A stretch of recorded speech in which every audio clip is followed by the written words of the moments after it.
नमस्कार दोस्तों, मेरा नाम अभिमन्यु सिंह घांगू। आज मैं आपको टाटा नेक्सॉन का कार है उसका ऑनरशिप रिव्यू दूंगा, क्योंकि मैंने ये जो कार है 70,000 किलोमीटर चला ली है।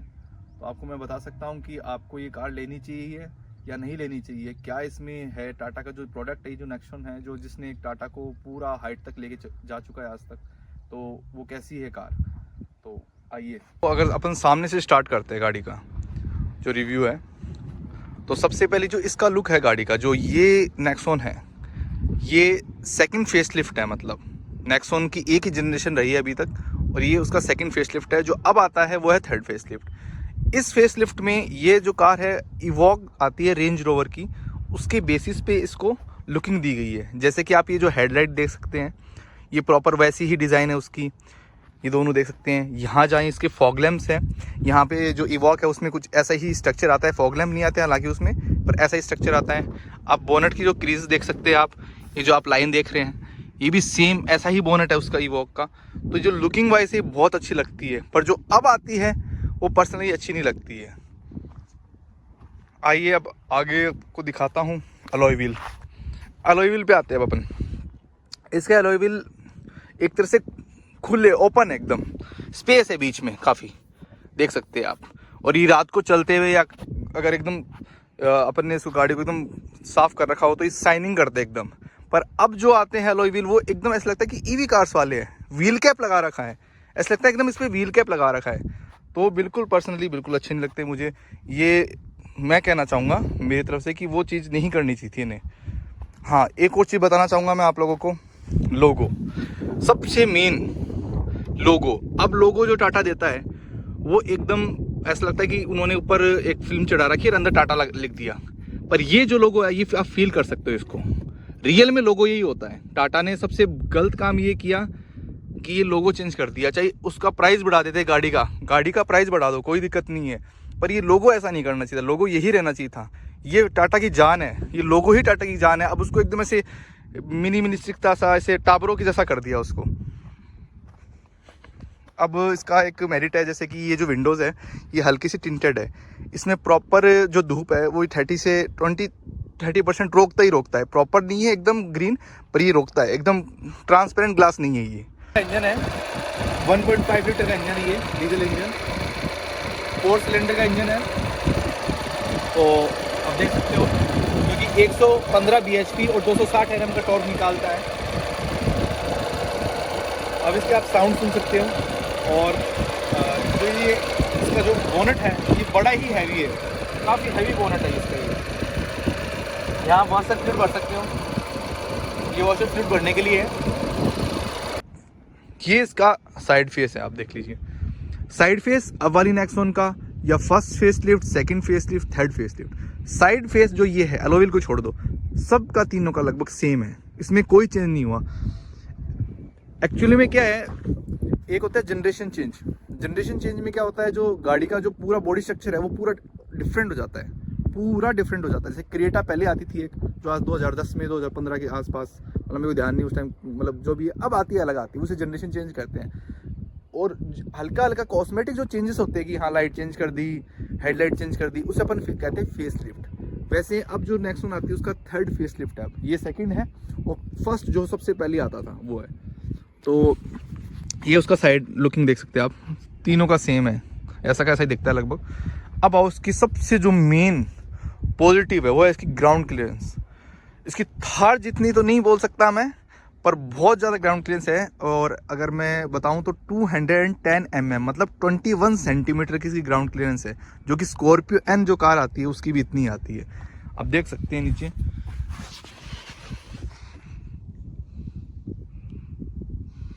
ये देखो, मतलब सोचना नहीं पड़ता कहीं पहले डालने से पहले इसको। अब इस बैक की लुकिंग की बात करते हैं अपन।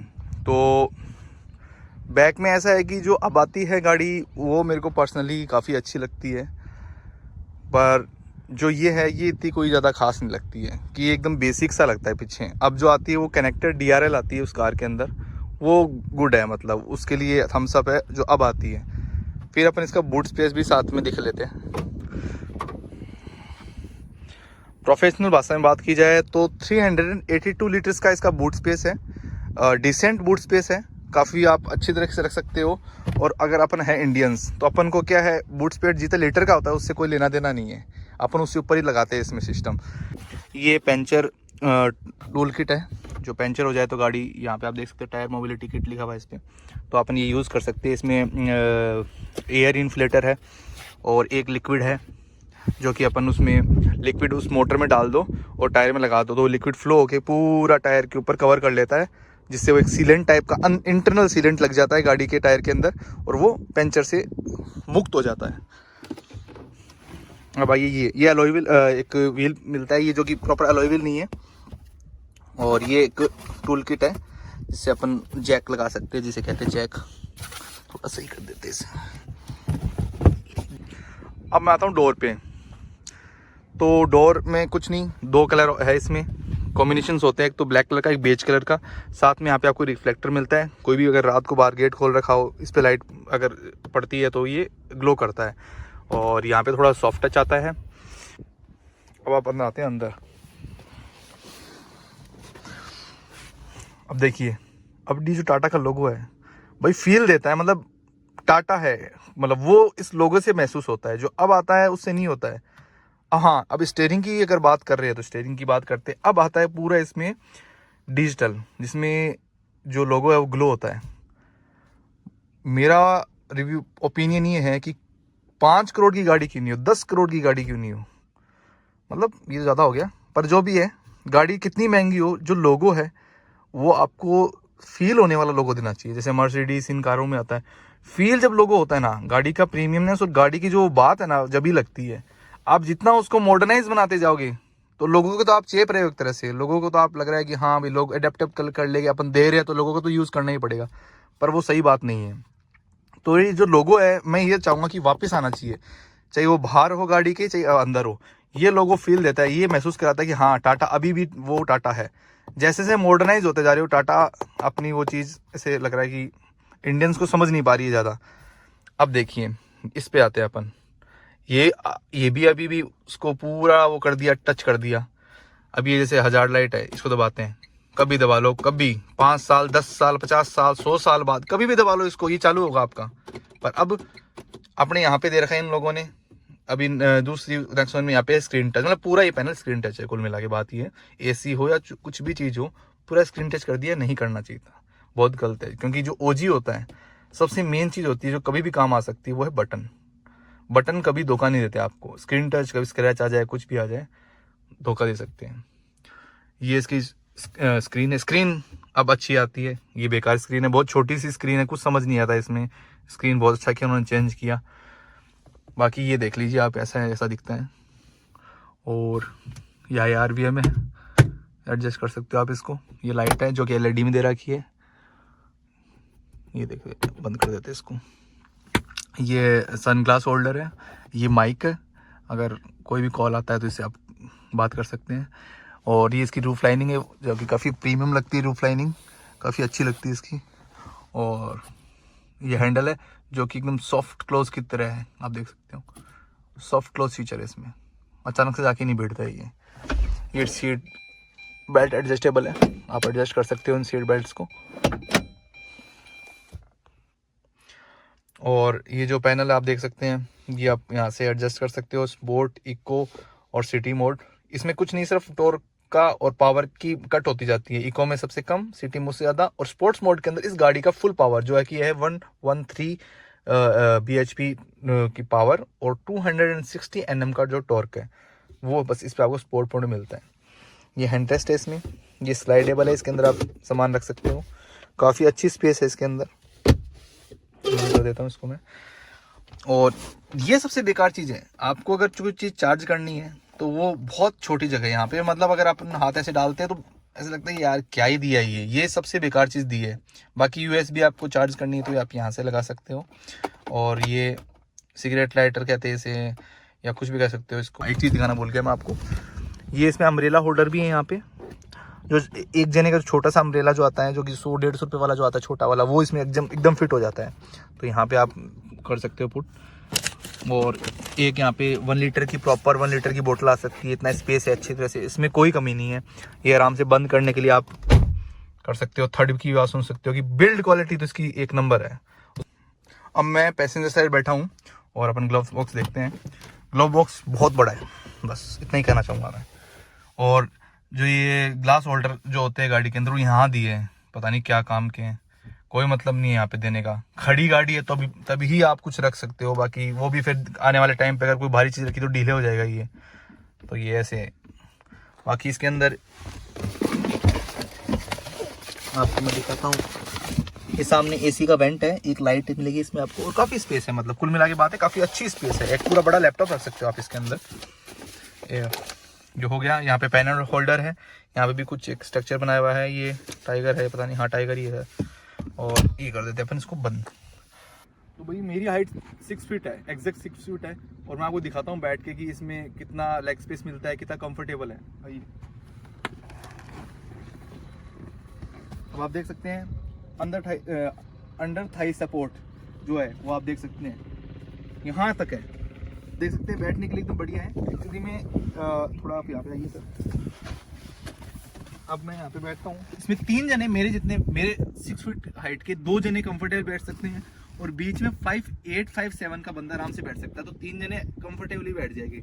रही बात ये कि ये वाली सीट जो इस तरफ वाली है और जहाँ पे मैं बैठा हूँ, इसमें थोड़ा सा अंडर थाई सपोर्ट जो है वो एक्सटेंड किया हुआ है, तो इस वजह से 2 जने तो बहुत कंफर्टेबल बैठ सकते हैं।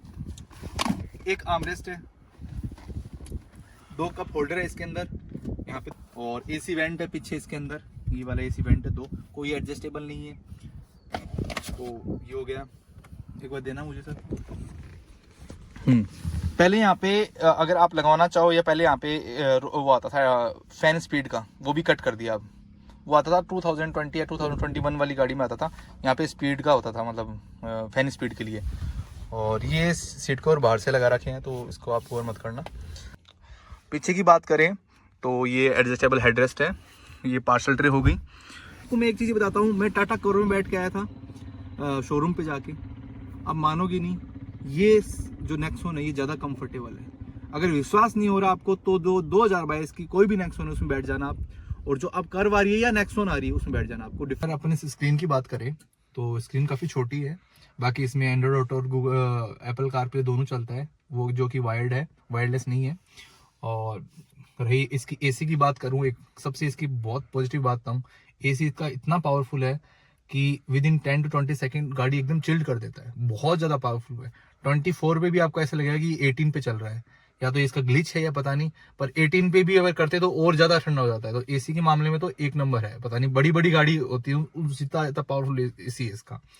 अब अपन बात करें इसकी म्यूजिक सिस्टम की, तो म्यूजिक सिस्टम में 3 इसमें आपको क्वालिटी मिलती है अलग अलग, अगर अपन अलग अलग चीज़ें यूज़ करते हैं, ब्लूटूथ और जैसे केबल है केबल से, और एक है यूएसबी। तो सबसे अच्छी क्वालिटी अगर आपको लेनी है तो वो मिलेगी यूएसबी से। यूएसबी में अगर आपके सॉन्ग्स हैं वो आप डायरेक्ट यहाँ पे कनेक्ट कीजिए, दिखाने को यहाँ पे आप कनेक्ट कीजिए सीधा यूएसबी और आप चलाइए, आपको सबसे बेस्ट क्वालिटी मिलेगी। उसके बाद में आता है वायर, जो कि मेरे पास है, जो अगर अपन एंड्रॉइड ऑटो चलाते हैं तो उसके लिए वायर यूज़ करोगे आप, तो उसमें उससे एक स्टेप नीचे, और जो सबसे थर्ड स्टेप है वो है ब्लूटूथ। हालांकि इन तीनों में कोई ज़्यादा फर्क नहीं है, पर हल्का हल्का आपको फर्क महसूस होगा क्वालिटी के अंदर।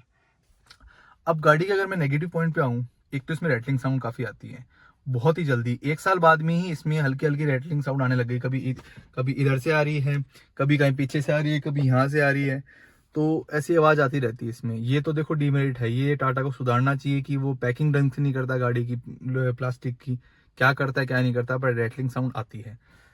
दूसरी चीज़, रस्टिंग इशू है गाड़ी में, इसका पेंट क्वालिटी बिल्कुल अच्छा नहीं है। 3.5 साल हो गए गाड़ी को और रस्ट आने स्टार्ट हो गई है। तो आपको मैं रस्टिंग दिखाता हूँ, आपको जगह जगह रस्टिंग दिखा सकता हूँ मैं। अब देखो यहाँ पे है, ये हल्का हल्का रस्टिंग आने स्टार्ट हो गई है, तो एकदम छोटी सी चीज़ है। अब यहाँ से दिख जाएगी, आप ये देख सकते हैं, ये रस्टिंग है। और दिखाता हूँ, ये देख सकते हैं आप, यहाँ पे रस्टिंग आ रही है, यहाँ पे रस्टिंग है, ये आप देख सकते हो हल्की हल्की रस्टिंग स्टार्ट हो चुकी है। यहाँ से पेंट पील ऑफ हो चुका है, ये देख सकते हैं आप। तो ऐसे एकदम बहुत ही देसी बना रखा है। एक ये जैसे मैन्युफैक्चरिंग डिफेक्ट भी अगर मैं बात कर रहा हूँ, एक और बताता हूँ आपको चीज़, ये जो डोर है इसमें पहले हर गाड़ी के अंदर 3 स्टेप का आता है इसमें कि हर रुकता है एक गेट, एक बार यहाँ रुक गया, फिर एक बार यहाँ रुक गया, फिर एक बार यहाँ रुक गया। ये गेट कई मतलब ऐसे मान लो 1.5 साल बाद ये पूरा कुछ नहीं रुकता, सीधा या तो बंद होगा या सीधा खुलेगा, 2 ही काम। तो मतलब ये चीज़ है कि इसमें क्वालिटी वाली चीज़ डाल रहे हैं नहीं डाल रहे पता नहीं क्या है। तो इनको ये जो हिंजेस है ये काफ़ी जल्दी लूज हो जाते हैं इसके।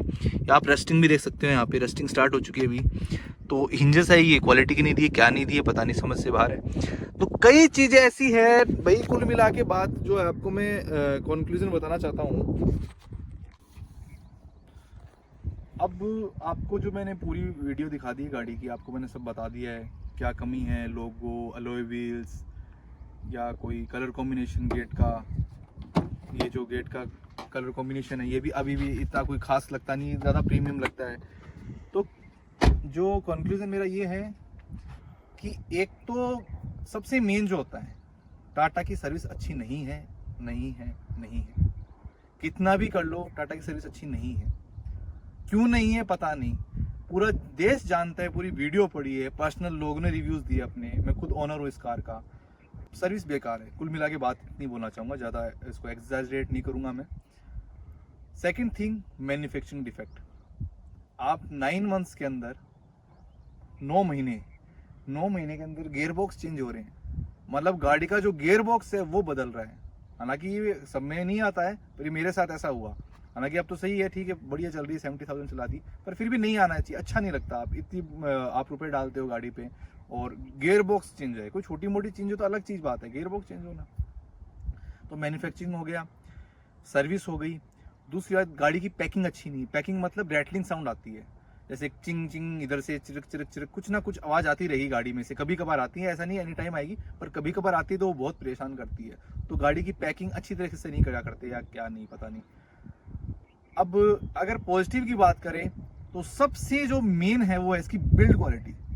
ये रियल में एक टैंक है, प्रॉपर एक सही में टैंक है। ये वीडियो ही देखते थे कि भिड़ रही है गाड़ी नेक्सॉन और कैसा इनका एक्सीडेंट हो रहा है, बिल्कुल पिचक नहीं रही है। भैया मेरे पास गाड़ी है, रियल में है ऐसी बात। आपको अगर इस गाड़ी का वेट मैं बताऊं तो इसका गाड़ी का वेट है 1346 kg, मतलब 1346 kg इसका गाड़ी का वेट है, जो कि एक क्रेटा सेगमेंट जो कि 4 मीटर से ज़्यादा बड़ी गाड़ी है उसमें उसका इतना वेट है, इस अकेली का इतना वेट है। तो इससे आप जान सकते हैं कि बिल्ड क्वालिटी कैसी है। और एवरेज किंग है ये, बिल्कुल एवरेज किंग है, क्योंकि एक तो जो ये इंजन है डीजल इंजन, ये बहुत ही अच्छा इंजन है। आप अगर पेट्रोल इंजन ले रहे हो, डीजल इंजन ले रहे हो, 1-1.5 लाख का फर्क पड़ेगा आपके अंदर। और आपके पास अगर एक्सटेंड कर सकते हो आप इतना रुपए, 1.5 लाख रुपए एक्सटेंड कर सकते हो अगर आप कार में, तो 100% आप डीजल लीजिए, क्योंकि ये एकमात्र कार ऐसी बची है 1.5 लीटर डीजल इंजन में जिसमें DPF नहीं डलता है।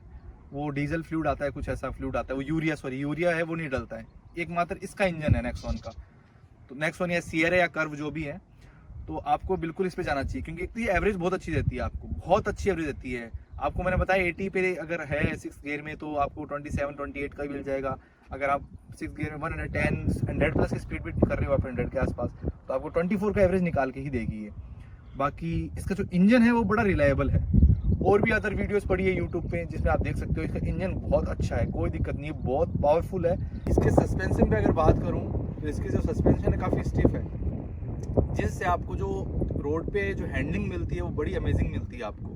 हालांकि छोटे मोटे अगर स्लो स्पीड पे चलोगे तो काफ़ी थोड़ा अंदर फील हल्का फुल्का होगा, पर बाकी अगर हाई स्पीड पे आप चलते हो तो कुछ महसूस नहीं होता है। हैंडलिंग की बात करूँ, इसकी हैंडलिंग बहुत ही गजब है इसकी।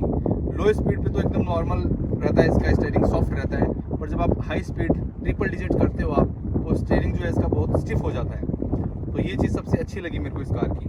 अगर यहाँ तक आपने वीडियो देख ली है और अगर आपको वीडियो अगर मेरी पसंद आई है, ये मेरी पहली वीडियो थी जो कि मैंने पूरा रिव्यू के साथ बनाई है, और भी अगर आगे ऐसी वीडियो आती रहेगी, तो अगर आपको अच्छा लगा मेरा ये रिव्यू गाड़ी पे और पर्सनल ओपिनियन, अगर आपको सही लगा कि आप मानते हो कि हाँ ये चीज़ें नहीं होनी चाहिए, होनी चाहिए, तो आप कमेंट करना। और मिलते हैं, लाइक शेयर सब्सक्राइब, ये आपके ऊपर अगर अच्छा लगे तो। बाकी जय माता जी की, बाय, जय हिंद।